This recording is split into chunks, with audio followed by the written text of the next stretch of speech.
Menanamkan sifat sopan dan santun adalah penting. Manusia abad ini telah banyak melupakan perilaku hidup ramah terhadap sesama. Sifat individual telah memenjarakan perilaku mereka hidup bagai tidak membutuhkan orang lain.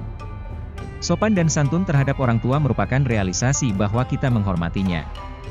Sopan dan santun kepada orang muda adalah wujud bahwa kita menyayanginya.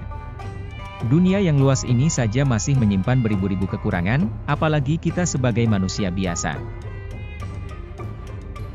Orang yang berilmu harus menghormati orang bodoh, yang kaya mengasihi yang miskin, begitupun terhadap karib kerabat yang jauh, apalagi yang menjadi tetangga. Allah berfirman, maka bicaralah kamu berdua kepadanya, Fir'aun, dengan kata-kata yang lemah dan lembut. Quran Surat Toha ayat 44. Walaupun Fir'aun orang kafir yang paling fasik, namun para ulama sependapat bahwa derajat manusia yang paling tinggi adalah manusia yang memiliki kesopanan dalam setiap perbuatan. Dan ini hanya dimiliki oleh orang yang sadar dengan kekurangan-kekurangan dan mengakui ada orang yang lebih berilmu. Maimun bin Mahron, jika ia mendapat undangan walimah atau yang lainnya, ia selalu duduk bersama anak-anak dan orang miskin serta menjauhi orang-orang kaya.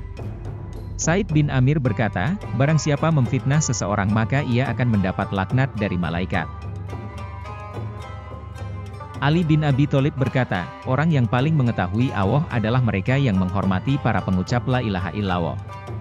Bakar bin Abdullah al-Musni berkata, jika engkau melihat orang yang lebih tua darimu maka hormatilah ia dan katakan kepadanya, engkau lebih dulu masuk Islam dan beramal syolih.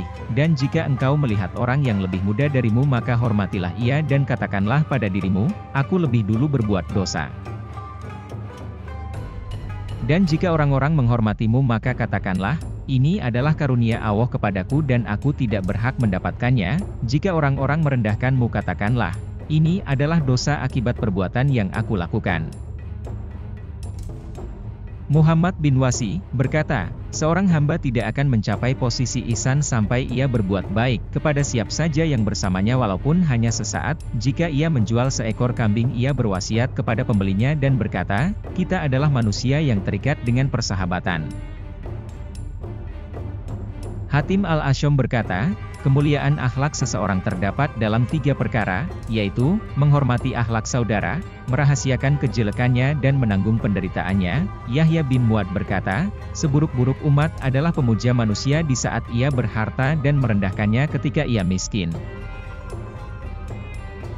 Yahya bin Muad mendengar, ada seorang laki-laki menginginkan kekayaan, ia bertanya kepadanya, akan kau gunakan untuk apa harta itu? Ia menjawab, aku akan menyantuni fakir miskin.